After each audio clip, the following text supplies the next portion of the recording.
Yep. How are you, Tammy? Oh, I got a pain in my low hip. Oh, what's it from? I don't know. From I your just, back? who knows? There's always something, Faggy. So who you gonna go see?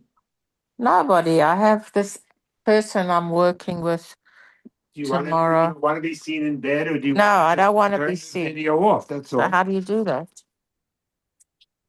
How Hi, are you, Becky. Bernie? Hi. You're Stop the video. tech Okay. support. So now you're looking at her jewelry. How are That's you fine. feeling? Where's what page? We left off on Pasuk Tet Zayin. That's Zion. What number? In my book 76. No, what You're in the number arsenal. Pasuk? Tammy, Perik Eric Chet. Stein. Yeah. Perik Chet Pasuk Tet Zayin. Oh, that's right. What is Tet Zion? 15? 16. 16. Okay. So what's doing with you, Faggy? Nothing since I came back. When do you come back? When did I come back? A week ago. 2 weeks ago. Yeah, 2 weeks ago. How you feeling? I'm starting water PT this week. I'll tell you how it goes. Where you going? To complete water PT in Culver City. Oh, I think Andrea goes there. No, she goes to West Hollywood. Who This recommended is with she goes to a class. This is with the actual therapist. Who recommended it? I was going to water PT before COVID and I really liked it, but the place I was going to closed down.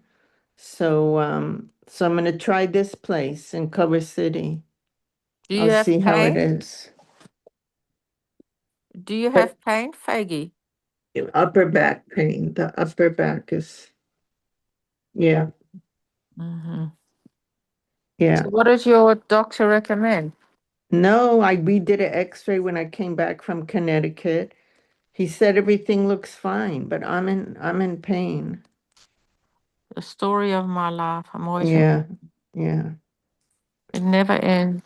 Hello. Hi, Hello, Mario. how are you, Mario? Happy Father's Day. Thank you. Thank you. So you were tied, Uruguay? Yeah. Shoot. Yeah. What happened? Is that a good team? What's it called? Cape Verde? No, they played well, but it's the first time they play in the World Cup. Mm, really? Oh, Mhm. that's nice. That's nice. So now Uruguay has to win against Spain. That's not too good. Oh, not good.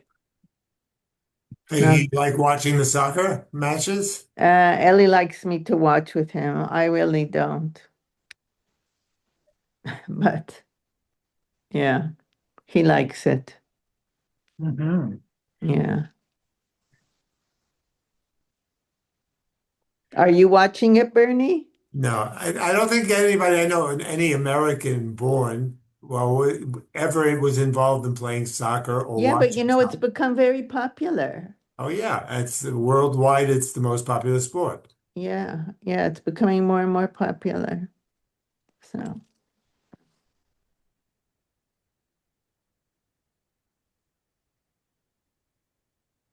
Hello. Hi, Hi, good evening. Shavua Tov, everybody. What else? Hi, Tzvi. Welcome back, Steve. No, thank you. I was last week. I don't know. I couldn't get in. Huh? Last week we didn't have a proper. Last week, what? I couldn't get in last week. I don't know why. Oh, because you had was that last week? Yeah, last week, last Sunday. We had Shiur last Sunday. I just couldn't get in. I don't know why. Okay, it happened. You have to call me or Mario, and maybe who knows what was going on. Okay, it happened. But the week before we had Okay, that I know. Yeah. Rav No, Carmel. but then last week we had our share. Yes.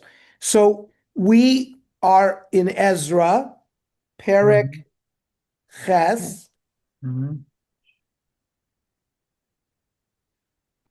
We're on Tet Zion. Pasuk Tet Zion.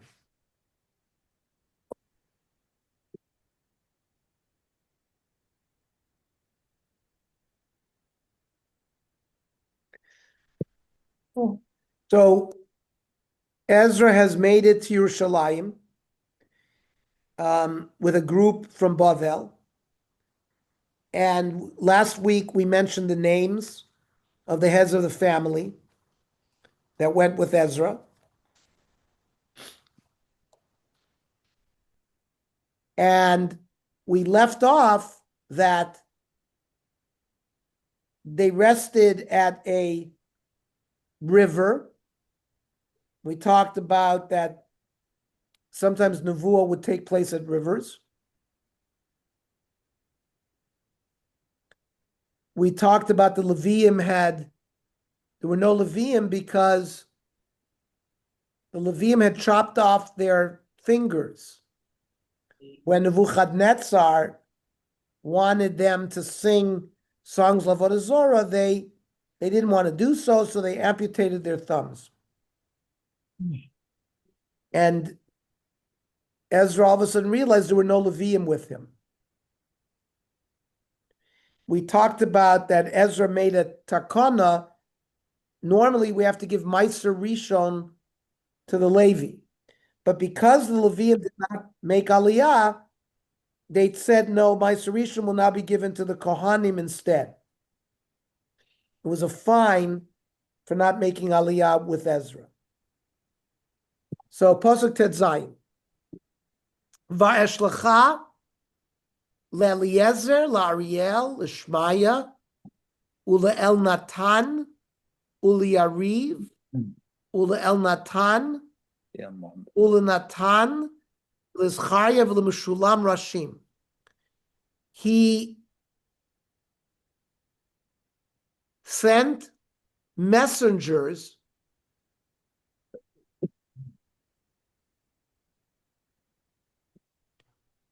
to meet up with someone named Edo in Eretz Yisrael to gather Levium.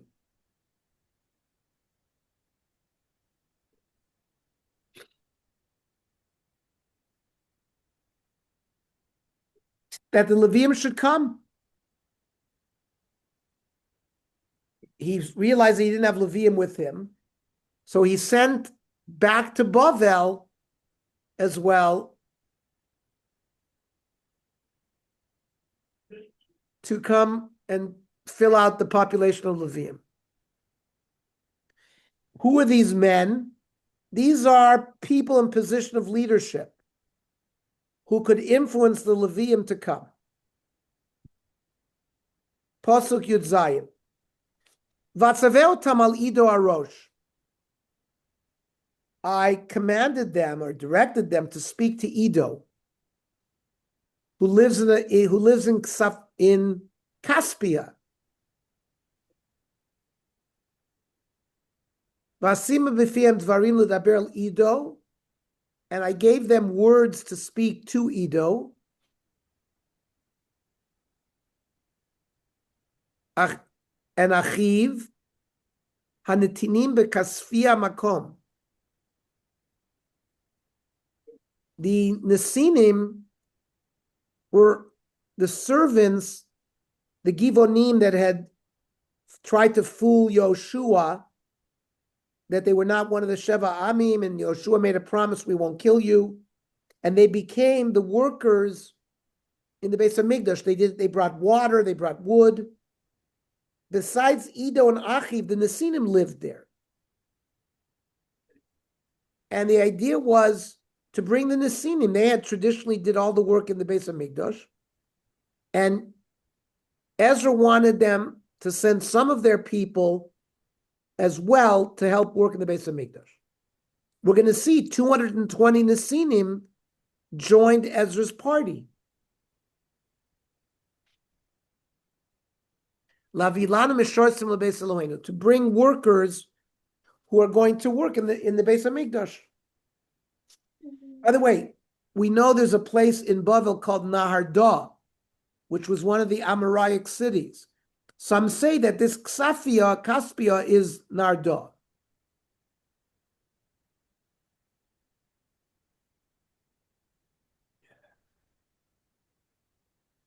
Edo was sort of the chief of the Levium. Vayaviu lanu. Kiyad Elokeinu atova leinu ish seichel. Mibnei Machli ben Levi ben Yisrael. So a wise man who was the son of Machli, who was a Levi, Veshervia Ubanov, Shervia his sons, the Echav Shmona Asar, and his brothers 18. This is sort of by the grace of God.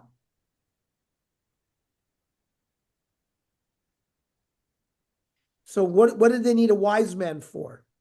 So some of the later Meforshim say that they weren't, that these people who were sent as messengers were unsure of the way, and they needed this old wise man to tell them how to travel and to avoid enemies.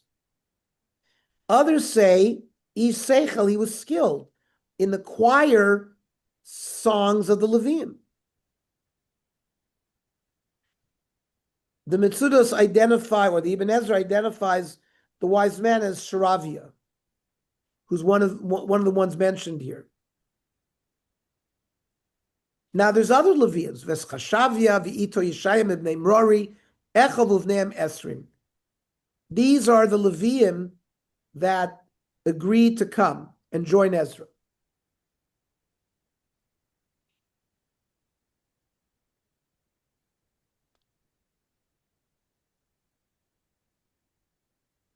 Pasuk Chaf. Umina Nesinim. These Nesinim. Shenosan David Vasram Lavodas Alvim. That David HaMelech had chosen to help, that the Nesinim should help the Leviim. Nesinim Mosayim de Esrim. 220. Kulam Nikvu B'Shemos. They all had special names. And the Nesinim were going to, now, the Nesinim had already come up with Zerubbabel when the first Aliyah to Eretz Yisrael happened before Ezra. It mentions, they're mentioned as woodcutters and water carriers. Here, the Nesinim mentioned here were the servants of the Leviim.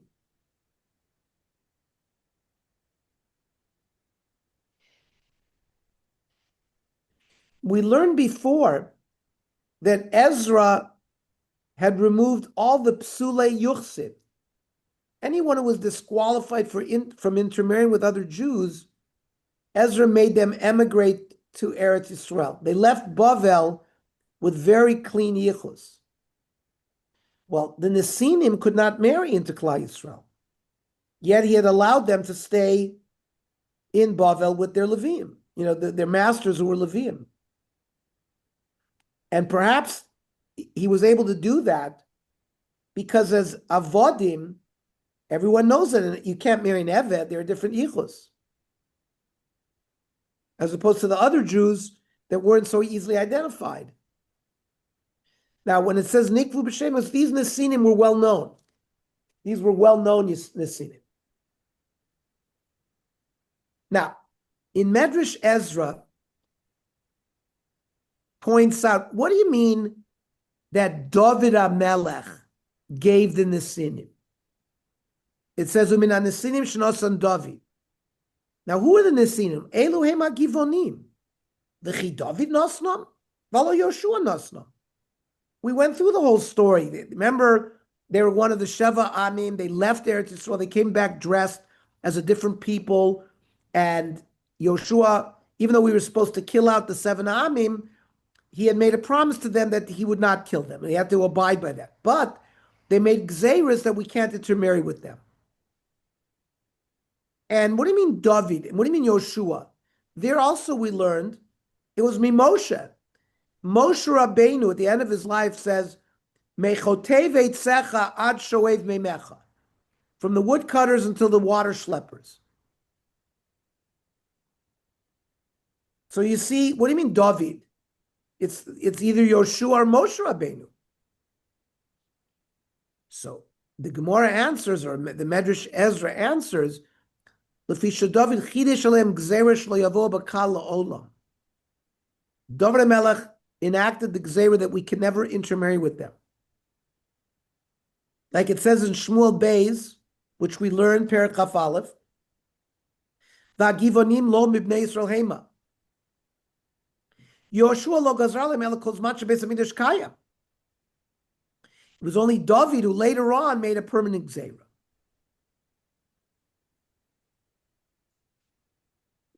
Okay.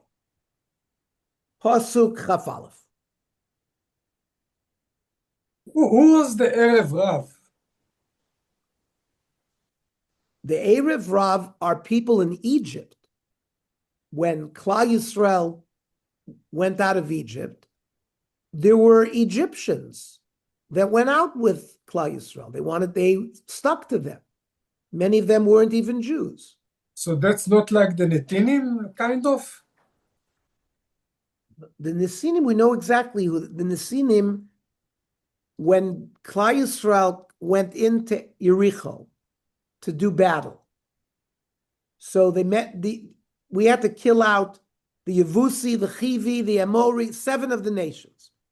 One of those nations escaped and went east before Klal Yisrael invaded into Eretz Canaan. And then they came dressed up as a different, and when they met up with Yoshua, they said, we're the Givonim, a different people. Then, and Yoshua promised not to kill them and protect them. Then it turns out that they were these Sheva Ha'amim. So Yoshua at that time made a gzera, because you lied to us, we are not going to intermarry among you. But that takana was only while the base of, because their job was now to schlep water and wood for the base of Mikdash. That's the Givonim. The Erev Rav is a different story. When Klal Yisrael came out of Egypt, the Gam Erev Rav Allah Itam, and they caused a lot of the trouble. They worshipped Avodah Zarah by the Egel Azav, and many times Rashi will point out the Erev Rav is involved in the complaining, and they always blame it on the Erev Rav. So the Erev Rav eventually happened with them. Well, probably some assimilated into Klal Yisrael, and some of them were killed. Remember, 3,000 people were killed by the Egel Azav. Maybe many of them were the Erev Rav. Yeah. And then there were other times. We just had a Magefa, now 24,000 people were killed. So, but I'm sure some intermingled with us. Okay.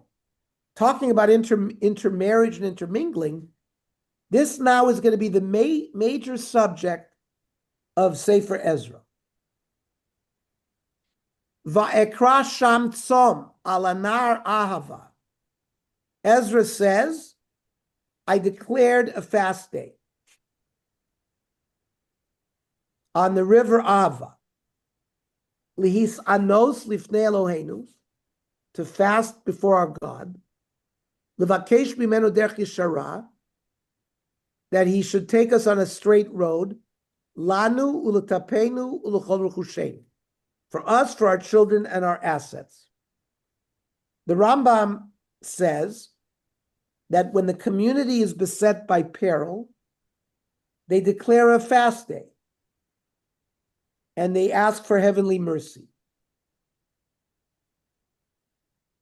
The Ralbag explains that when we deny the flesh of food and drink, it impels the wicked towards penitence and godliness. It also aids the tefillas of the tzaddikim.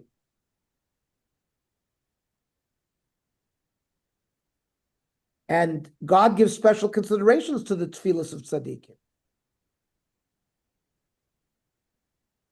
The Taz in Orach Chaim, based on the Gemara and Brachos, states that a person fasts, he is credited with having offered himself as a sacrifice, since his own blood and fat are reduced from the lack of food and drink, just as the blood and fat of the sacrificial animal are consumed on the altar. So a tzom is an important method of approaching Hashem. What is Ezra that we have Tfilas Saderech? That's basically what's going on here. The way Rashi learns, Ezra is davening to Hashem that we should have a peaceful journey and we should stay out of the reach of our enemies. Now, they're about to cross the river leading into Eretz Yisrael. And maybe they heard rumors that the Shomronim were causing problems, so they need protection.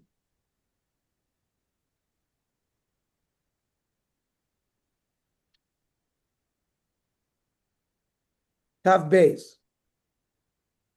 Ki voshti lish'ol min hamelech chaylu faroshim. Ezra states, I was embarrassed to ask from the king soldiers la'azreinu me'oyev baderech, to protect us from our enemy. Why? Ki amanu lamelech lemor yad Eloheinu al kol mevakshav l'tova v'uzo v'apo kol ozvav. Ezra had told the Persian king that Hashem takes care of those who seek him, and his might and anger will be against his people's enemies. So Ezra was embarrassed to ask of our Artaxerxes, Darius II, for military support.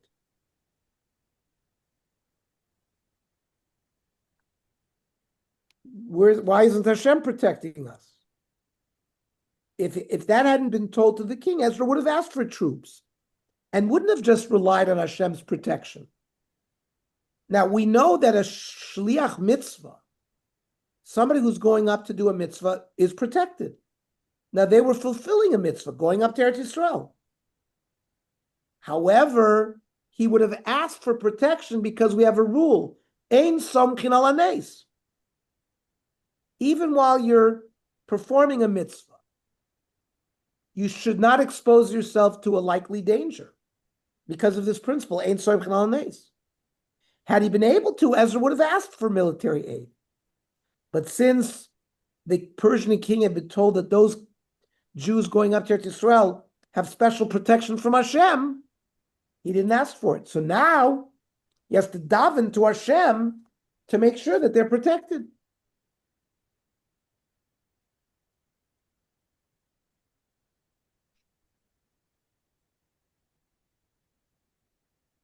Right? It would have been a little bit of a chilul Hashem to ask for protection. Reb Shimon Schwab, the head of the Yekish community in Washington Heights, writes, Ezra lo bikesh tchila es Ezra zamelech. Ezra didn't ask for help. Ki chashav shekulam yalu ito. First he thought all the Jews were going to come with him. If all the Jews in Bavel are going to come up to Eretz Yisrael, it's vadai that Hashem is going to do a nace for them. Hayu yotzim biyad ramah kamo shayutzim mitzrayim biyad ramah. The leaving Bavel would have been like leaving Mitzrayim when we left Mitzrayim. Aval kishara Ezra shirak ma'atim mimo. When Ezra saw only a few people were coming, the majority of Jews did not make aliyah. Mitoch kach hevin shlo yichnesu la'aretz ba'ofen shel yad ramah kibiyatam b'biyah rishonah. He understood they were not going to come into the land like they came in with Yoshua And therefore, hayabosh me'atzmo vakesh as a melech. V'lachenu karatzom utfila sheichlu lagi b'shalom l'Eretz Yisrael. So that's why he requested a fast and that they should daven.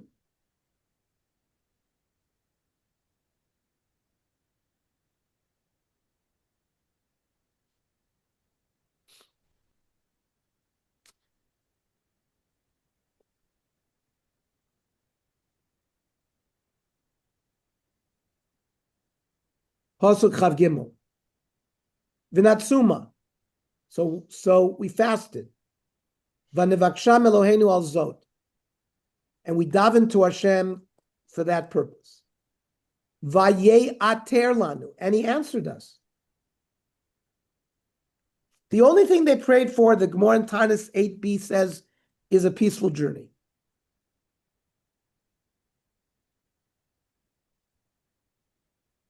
Based on this, the Shulchan Aruch and Orach Chaim in Hilchos Tainus says that if a tzibur has multiple problems, you should limit your tefillas to just one of the dangers. Because we see here by Ezra, that's what happened. And Ezra can say that, the way Rashi learns here,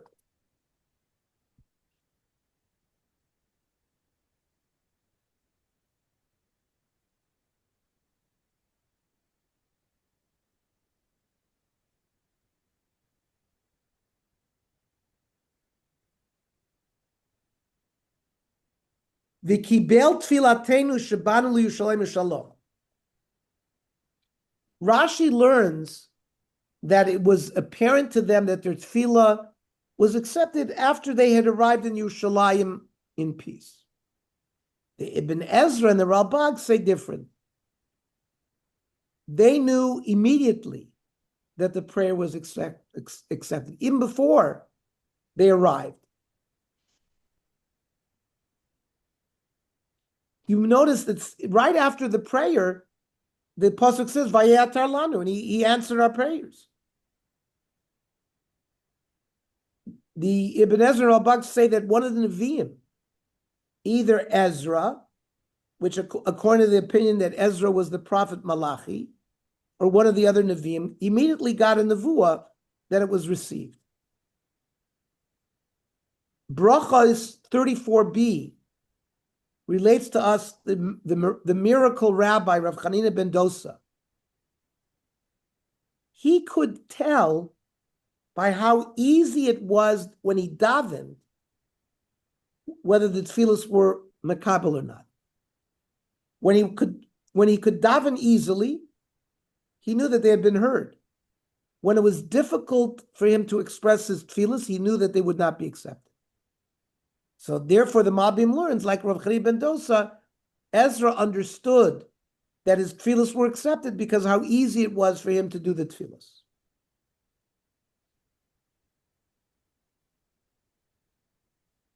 Pasuk Chavdala.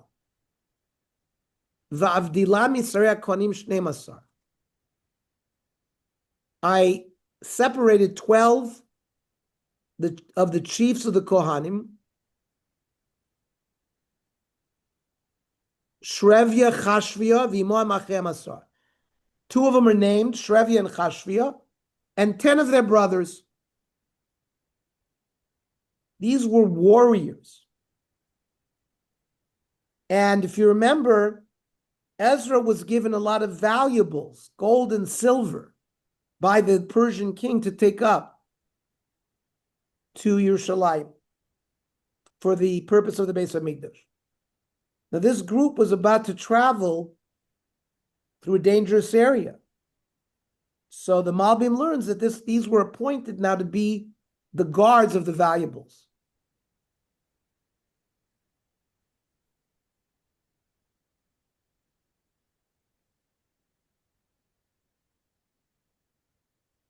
Some say it was the Levium as well. Some say it was only the Kohanim. Okay.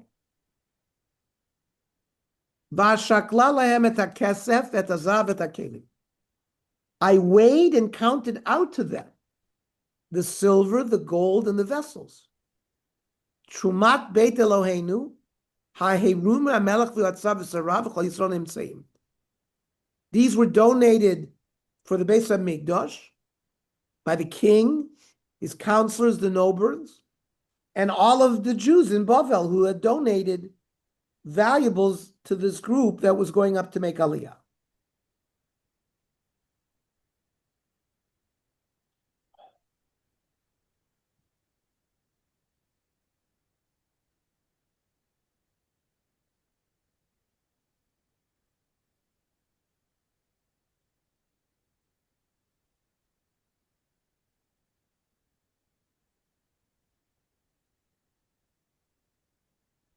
Pasuk Chavav. V'eshkelal yadam, I weighed out for them, kesef kikorim sheshmos v'chamishim, 650 talents of silver. Uchle kesef mea lekikorim, 100 silver vessels, and zav mea kikar, 100 talents of gold.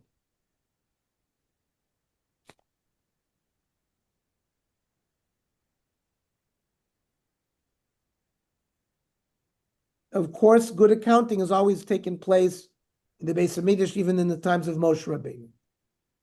Pasuk Chavzai. Ukefore zav esrim, 20 golden bowls. La'ador chanim olav, they were 1,000 dark cones. Ukle nechoshes, copper vessels. Mitzuhav tova shnayim. Chamudot kazav, they were gold and copper, and as expensive as gold. What kind of bowls are these? Every korban animal that was shechted, you have to receive the blood in a bowl. The blood is then taken to the mizbeach and sprinkled on the mizbeach.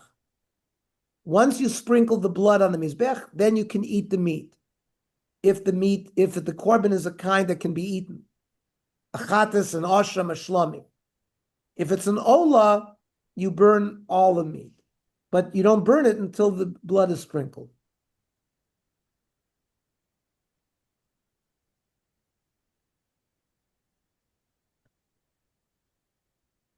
Now, the two vessels that we mentioned in this pasuk, the Gemara Nerachin,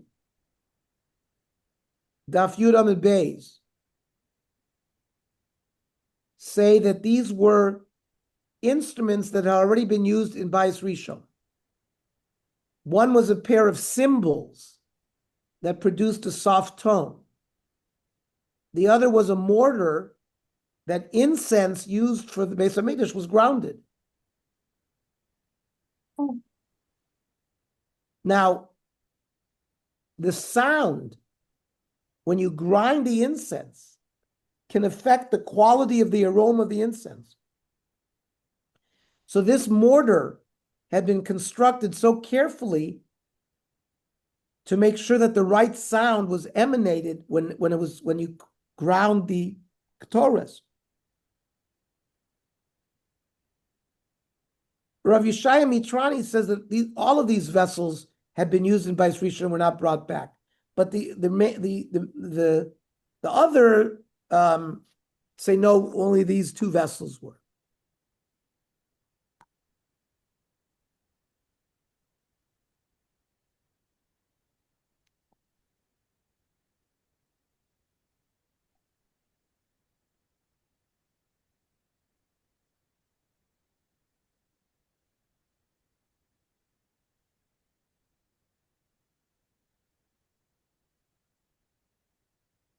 This is called the tziltzul. The cymbals was made out of copper. Vaya kolo arei v'nivgam. V'shalchucha, that means its original sound was good, but then it got damaged. Shalchu chachamim ve'viu umnin malachzanu shel Mitzrayim v'tiknu. V'loya kolo arev. They brought craftsmen from Alexandria. The sound was not good. But then they fixed it up so that it had the right sounds. Then it says, Machteshes haisa b'mikdash. Shel nechoshes, I was also of copper, mimos Moshe. V'haisa mitamemes zapsamim. They ground the spices for the ketores. Again, they had to bring from Alexandria to make sure. And then these were the 2 kelim that were left that had not been damaged, and now they brought it up. Pasuk Chafhei. Va'omra aleihem. Ezra sort of gave them a charge to the graduates. I'm sorry, this is Pasuk Chafhei. We're on Pasuk Chavchet, 28. Va'omra aleihem, I said to them, Atem Kodesh Lashem, you are holy to God. Ve'hakelim Kodesh, and the kelim are holy. Ve'hakesev v'azav nedava, the silver and gold are donations. Lashem Elohei Avoseichem. And the Yalkut notices that Ezra is comparing the Kohanim with the Klei Kodesh. From there, people learn that it's forbidden to benefit personally from the labors of a Kohen, just as it is forbidden to use the sacred temple vessels for personal purposes. The Yalkut notes that 2 of the rabbis were waited upon by Rav Zera, who was a Kohen. And Rav Abba admonished them, who quoted Shmuel's statement that deriving benefit from the work of a Kohen is desecration of the sacred, comparable to using the temple vessels for profane purposes. And it's based on this pasuk.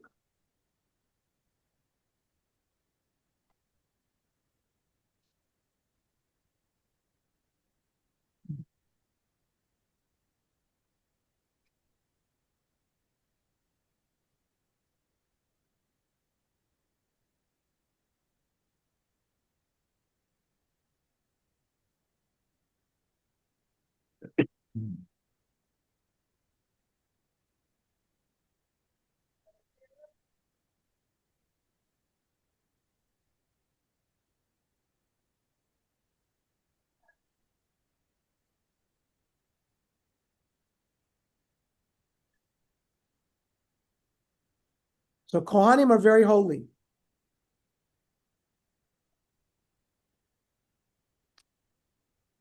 Pasuk Chavtes. Shikdu v'shimru. Be zealous and guard the valuables. Ad tishkalu lifnei sari hakohanim balvim v'servos liyisrael b'Yerushalayim. Until you count it out when you arrive in Jerusalem to the chief of the Kohanim, Levim, and the heads of the families in Jerusalem. Halishkos Beis Hashem, in the chambers of Hashem's temple. That means whatever count you counted and wait, now it has to be watched and has to be equal when you arrive there.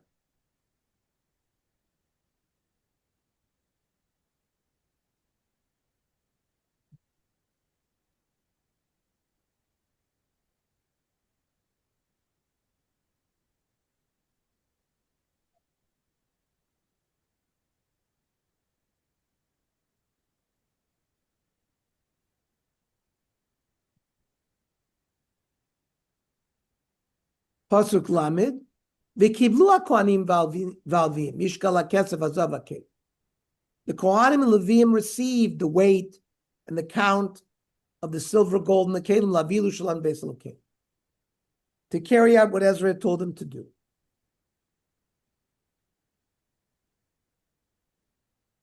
Pasuk Lamed Al. Vanisa minahar Ava. We traveled from the river where we did the fast. B'shnei masar l'chodesh harishon, the 12th of Nisan, l'aleches Yerushalayim. V'yad Eloheinu aisa aleinu, the hand of God was on us. V'yatzilenu mikaf oyev v'orev aladerech, and He saved us from any enemies on the road. Pasuk Lamed Beis. Vanavo Yerushalayim v'neish Hashem yamim shlosha. We arrived, we was there for 3 days.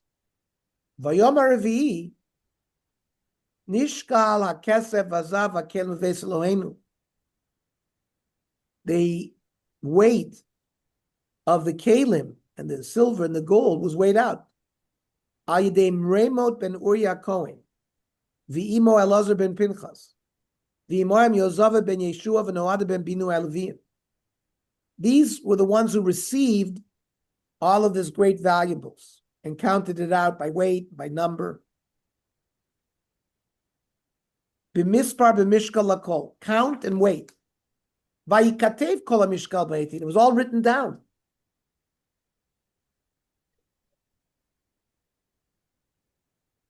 Pasuk Lamed Habaim mehashvi bnei agol, the exiles who are now returning from the Golos. Ikrivu olos l'Elohei Yisrael. They offered korbanos, olos, Purim Shnei Masra Kol Yisrael, 12 for, I guess, the 12 tribes. Elim rams Tishim V'Shisha, 96. Kvasim sheep Shivim V'Shiva. Tzfir Echata Shnei Masra, 12 goats as a chatas. Hakol Ola Lashem. Everything was an Ola.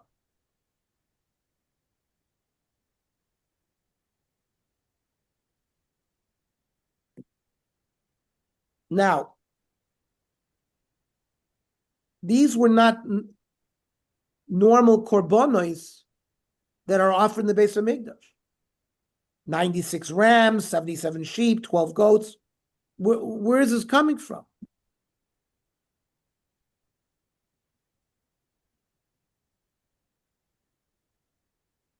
So the Gemara in Tamura and Hoirias analyzes this. The 12 bulls that were brought for all of Israel and the 12 goats that were brought as sin offerings were brought to atone for the idol worship practiced by the Jewish people during the times of King Tzidkiyahu, preceding the fall of the first temple. So it's important for us to understand the following. If one of us as individuals commit an aveira, b'shogeg, that would normally give kores. So, for example, eating chametz on Pesach, or having relations with a forbidden woman, or eating chalev, eating dam. Now, what does it mean b'shogeg? You didn't know that this was prohibited fat. You thought it was permitted fat, and you ate it. If you do of Navera b'mezi, there's no korban that can give you atonement. So if you commit certain Averas b'mezi with 2 edim, and they warn you, you could be killed. For example, they say this is a married woman, you're not allowed to have relations with her, and he does it anyways b'mezi, and they warned him, and there's witnesses, he's put to death. She might be put to death if she was a married woman as well and went along with it. But we're talking about people did it b'shogeg. So then an individual would bring a korban chatas, which was a sheep or a goat. It would be offered, blood would be thrown. There's no meat, only the Kohanim eat the meat, not the person, but he gets atonement.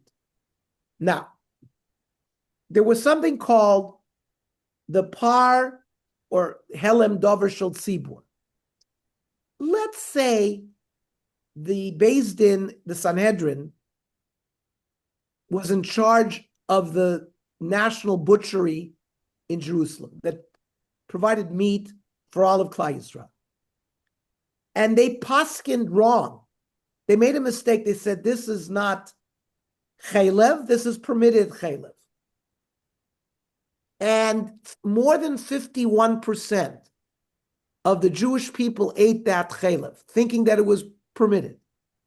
But then they find out that they erred in their psak. Rather than each of the individual people who ate that chaylev bring their own private chatas, the Beis Din brings one par. It's called parim anisrafim. Nobody eats it. It's burnt for sins of Avodah Zarah that more than 51% of the Jewish people did, they bring a goat. So the Gemara says that these 12 parim and 12 goats were exactly this. It was to atone for idol worship practiced by the Jewish people during the time of Tzidkiah before the Beis Rishon fell, when the entire congregation sins. Now, as I just explained, it's usually just one par for all of Klal Yisrael. Why did they have 12 here? So according to some of the opinions in the Gemara, it was offered for each and every tribe, for the 12 tribes, because they shared the guilt of the idol worship. And to remember, even though we know Sancheriv in 702 BCE, 130 years before the destruction of the temple, had taken the 10 tribes away, there were always a few members of each tribe that remained. And therefore, they needed kapara. Another opinion in the Gemara is that this Avera of the Avodah Zarah was repeated 12 different times. And therefore, they needed 12 different atonements. Now, you notice at the end of this pasuk, it says, Hakol Ola Lashem. Now, again, I tried to explain. A chatas, part of it is burnt, but the meat is eaten by the Kohanim. An Ola is a korban that is completely offered to Hashem. Nobody eats it. So if we're talking about chatases here, why did the pasuk at the end say, oh, everything was an Ola?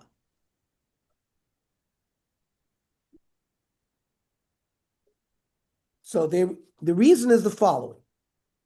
Ordinary chatases, like you eat, like you have to bring when you eat chelev or dam, are partially consumed on the Mizbech and partially eaten by the Kohanim. The Ola is completely consumed. The sin offering, like I explained, the Par Helim Dover Shel Tzibur, when the whole community has to bring it, is totally burnt. So in a way, this chatas is like an Ola, in that nobody eats it. It's the same thing with the goats.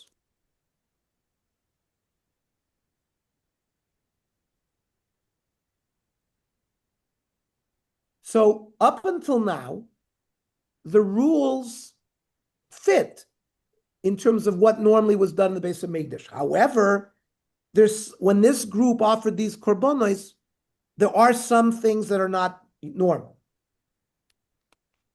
Number one, Klal Yisrael during the time of Tzidkiyahu worshipped Avodah Zarah b'mezid. They didn't do it b'shogeg. They knew exactly what they were doing. So korbanos are not brought normally b'mezid. So the fact that they brought these korbanos, even though they did it b'mezid, that's very unusual.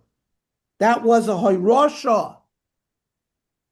When in the year 180 CE, Rabbi Yehuda Nasi decided to write down all Torah Shebaal Peh.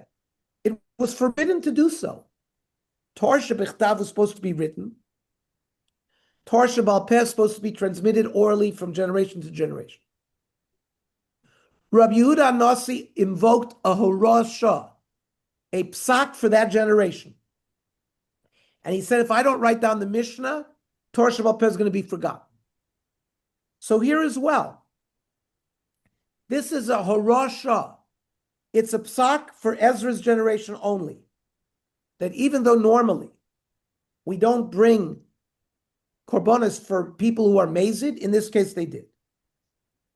Number two, there is no place in the Torah that says that at any time do we bring 96 rams and 77 sheep. This was also a horosha just for this generation. But it wasn't chorus. They didn't overcorrect in this Yehuda Nasi that he No, wrote no. I just said that as an example of horosha. There are many examples in Jewish history where a psak is done for because of a certain situation at that certain time. It has nothing to do with kares and korban. I just use that as an example that is also quoted as a horasha, that when Rabbi Yehuda Nasi wrote down the Mishnah, it was because it was needed for that generation. You understand? It's nothing to do with the korbanos. Okay, so we went through these Gemaras.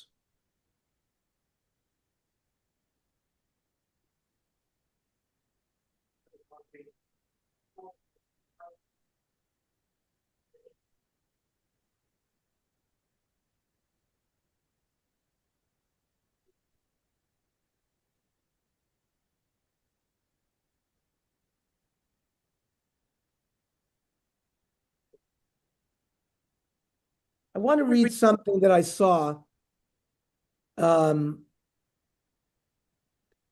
Gemara Tainis, the end of the Gemara there, the end of the Masechta. It talks about the special day Tu B'Av. The Mishnah says, B'yom Chasunaso Zu Matan Torah. This is Shlomo HaMelech, right? It says B'yom Chasunaso V'yom Simchas Libo. Darshans the Gemara, B'yom Chasunaso Ze Matan Torah. The day of his wedding was Matan Torah. V'yom Simchas Libo Ze Binyan Beis HaMikdash.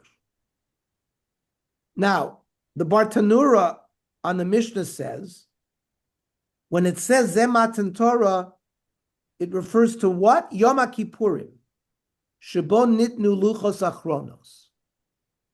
So, remember, because the Gemara was going to say, Lo hayu yomim toivim leYisrael, ela Yom HaKippurim v'Tu B'Av, period.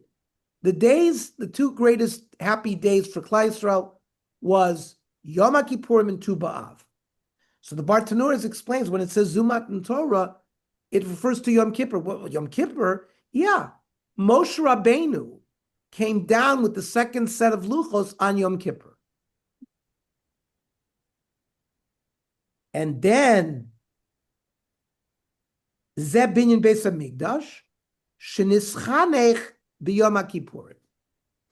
The Beis HaMikdash, if you remember, Shlomo HaMelech, they made a whole Chanukah Beis HaMikdash for 14 days, which included Yom Kippur. So the Chanukat of both refer to Yom Kippur. So the Gemara asks, Haraya Shamishna Meviyah Me'apasuk Ole Rak Al Yom HaKippurim V'Lo Tu B'Av. It looks like both of these cases, Matan Torah and Binyan Beis HaMikdash, is relating to Yom Kippur, not Tu B'Av. So the Shoshanim LeDavid says, that which it says Zeh Binyan Beis HaMikdash, that's going on Tu B'Av. Because Bayit Sheni underwent Chanukah on Tu B'Av.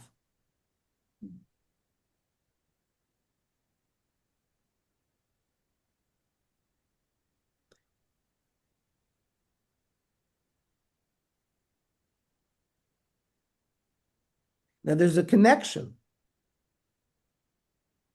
because just like the Luchos Rishonos were broken, and therefore the Bayis Rishon was destroyed, but when they received the second set of Luchos, they received Bayis Sheni.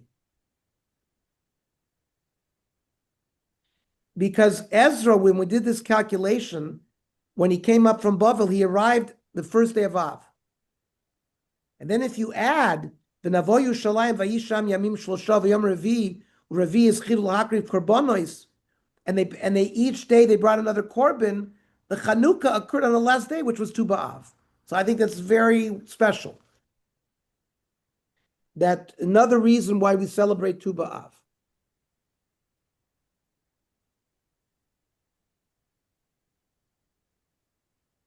Okay. Pasuk Lamed Vav. With this, we'll stop. Vayitnu et Atei Melech. Now remember, Darius the king had given all sorts of instructions to the officers, the governors in Israel. So Vayitnu et Atei Melech L'Hashem Melech Upachvot Evranar, v'nisuatam v'beit Elokim. And this raised up the people and the temple of God. It raised the esteem of the people because now they're assisting them. Because the treasurers had to provide funds to be used for the Beis Hamikdash. Okay. This brings us to Perek Tes, which we will learn. This is the Perek of intermarriage, that Ezra is going to bemoan the fact that many of the Jews had intermarried, and we'll see what he did about it, and the whole concept of intermarriage, what's involved. Any questions, comments, ha'arot for tonight? No. Okay, I wish everybody a good week. And Shavua Tov will gather next Sunday. Shavua Tov. Thank you.